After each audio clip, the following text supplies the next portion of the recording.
Good morning students. In this video we will discuss about the word problems of chapter 8. इस video में बेटा हम word problems के question solve करेंगे। जैसे कि आपका फर्स्ट क्वेश्चन है, Sonal got ₹200 from her grand mother. Sonal को भी अपनी ग्रैंड मदर से 200 रुपये मिले। ₹350 फ्रॉम हर अंकल, और अंकल से उसको 350 रुपीज़ मिले। एंड ₹155 फ्रॉम हर मदर, और मदर से ₹155 मिले ऑन हर बर्थडे, उसके बर्थडे पर। How much money did she get all together, तो उसको भी कुल कितने रुपए मिले। देखो भी बिल्कुल ईजी सा क्वेश्चन है। जिससे रुपए मिले उन सभी रुपीज़ का टोटल करना। देखो किसी के साथ पैसे नहीं दे रखे बेटा, सभी रुपीज़ हैं। बिल्कुल ईजी क्वेश्चन है।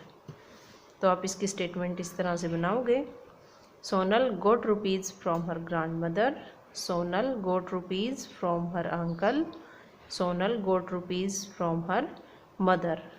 अमाउंट लिखना है इस तरह से कॉलम में, ठीक है बेटा। डिजिट का ध्यान रखना, डिजिट के नीचे डिजिट लिखना है अच्छे से। और लास्ट लाइन आपकी बन जाएगी, money she got all together, total उसको जितने रुपए मिले। इस तरह से कॉलम में अरेंज करके हम इसको प्लस कर देंगे बेटा। आपका नेक्स्ट क्वेश्चन है, Mrs Roy bought a bag of rice worth ₹270.50। Mrs Roy ने जो है बेटा एक चावल का बैग खरीदा जिसकी कीमत थी ₹275.50। She gave 500 to the shopkeeper, और उसने दुकानदार को 500 रुपये का नोट दे दिया। भाई जैसे आप किसी दुकान पर जाते हो, भाई कोई सामान खरीदते हो, जैसे आपने 10 रुपये का सामान खरीद कर उसको 50 का नोट दे दिया हो। सेम इसी तरह से इसने भी क्या खरीदा है, एक चावल का बैग खरीदा है जो ₹275.50 का था, और उसने दुकानदार को 500 रुपये दे दिए। Find the amount return to her by the shopkeeper, उसको दुकानदार से कितने रुपए वापस मिले, आपने ये बताना है। ठीक है बेटा। तो इसकी स्टेटमेंट आपने इस तरह से बनानी है, शॉपकीपर वाली लाइन को ऊपर रखना है, या फिर आप स्टेटमेंट एज इट इज़ बनाकर बाद में सब्ट्रैक्ट कर सकते हो। देखो इस तरह से फर्स्ट लाइन से आपकी फर्स्ट लाइन बनानी है, Mrs Roy bought a bag of rice worth, worth होता है बेटा कीमत। कितने रुपए का राइस बैग था, ₹275.50। She gave rupees to the shopkeeper, और दुकानदार को उसने कितने दिए, 500 रुपीज़ दिए। तो अमाउंट कितना मिला उसको वापस, amount return to her by shopkeeper. देखो बेटा लाइन के अकॉर्डिंग स्टेटमेंट बनानी है हमने। Mrs Roy bought bag of rice, देखो फर्स्ट लाइन से फर्स्ट लाइन बन रही है। She gave rupees to the shopkeeper, ये सेकंड लाइन बन रही है।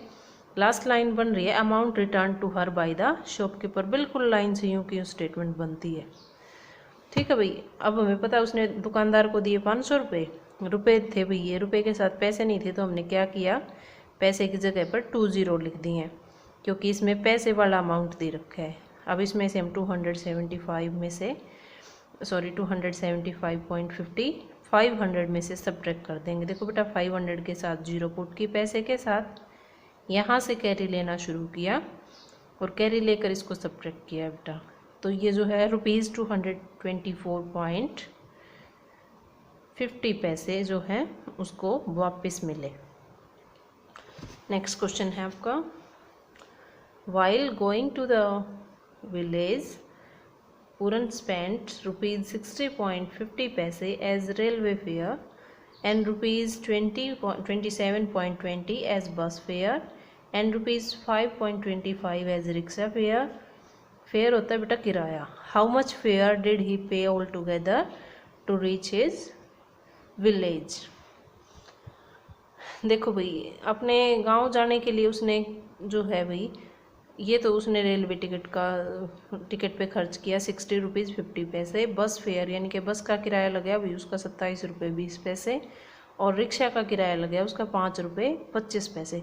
तो उसका टोटल कितना खर्चा हुआ उसके गांव तक पहुंचने में, ये आपने बताना है भाई। देखो कहाँ से शुरू करोगे आप statement, Puran spend rupees as railway fare, as railway fare लिख सकते हो आप, ऑन रेलवे फेयर भी लिख सकते हो। यानी कि बस के किराए पर कितने खर्च किए उसने, ट्रेन के किराए पर ₹60.50। Puran spend rupees as bus fare, और बस के किराए पर उसने स्पेंड किए ₹27.20। Puran spend rupees as rickshaw fare, rickshaw पे उसने खर्च किए ₹5.25। Fare he paid all together, यानी कि टोटल किराया उसने कितना पे किया, आप तीनों नंबर्स को कॉलम में अरेंज करके रुपीज़ के नीचे रुपीज़ और पैसे के नीचे पैसे, लास्ट में क्या कर देना है, ऐड कर देना है सभी को इस तरह से कॉलम में अरेंज करके। नेक्स्ट क्वेश्चन है आपका, mister Verma has ₹1000 in his bank. Mister Verma के जो है वही 1000 रुपीज़ थे उसके बैंक में। He withdraws ₹772.85। What is the balance left in his account. देखो भाई उसके अकाउंट में 1000 रुपये थे और विदड्रॉ होता है निकालना, उसने 722.85 अकाउंट से निकाल लिए। अब उसके बैंक में जो है कितने रुपए बचे हुए हैं, what is the balance left in his account. तो इसकी स्टेटमेंट बेटा बिल्कुल ईजी है, आप कैसे बनाओगे, mister Verma has rupees in his bank, first line से फर्स्ट लाइन बना दोगे आप। ही विदड्रॉज रुपीज़, ये आपकी सेकेंड लाइन, लास्ट लाइन हो जाएगी balance left in his account. Line के अकॉर्डिंग हमने स्टेटमेंट बनानी होती है। लिखोगे किस तरह से, mister Verma has rupees in his bank, bank में कितने रुपए थे 1000 रुपीज़, पैसे नहीं थे तो हमने क्या किया, पॉइंट लगाकर 20 पुट कर दिए। ही विदड्रॉज रुपीज़, उसने कितने पैसे निकाले 722.85। अब हम क्या करेंगे, इसको सब्ट्रैक्ट कर देंगे, वही यहाँ से कैरी लेकर, और इस तरह से हमने इसको सब्ट्रैक्ट करना है।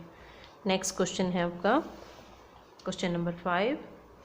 In his bank account Ram deposited ₹1500 इन अक्टूबर। देखो भाई उसने अपने बैंक अकाउंट में अक्टूबर में 1500 रुपये जमा किए, ₹590 इन नवंबर में उसने 590 रुपये जमा किए, एंड ₹607.75 इन दिसंबर, और इतने रुपये उसने दिसंबर में जमा किए। Find the total amount deposited by him in these 3 months.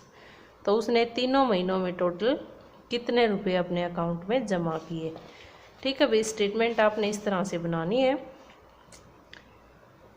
Ram deposited rupees in October month, Ram deposited rupees in November, Ram deposited rupees in December, और लास्ट लाइन हो जाएगी आपकी total amount deposited by him in these 3 months. Last line आपकी यहाँ तक यूँ की यूँ हो जाएगी।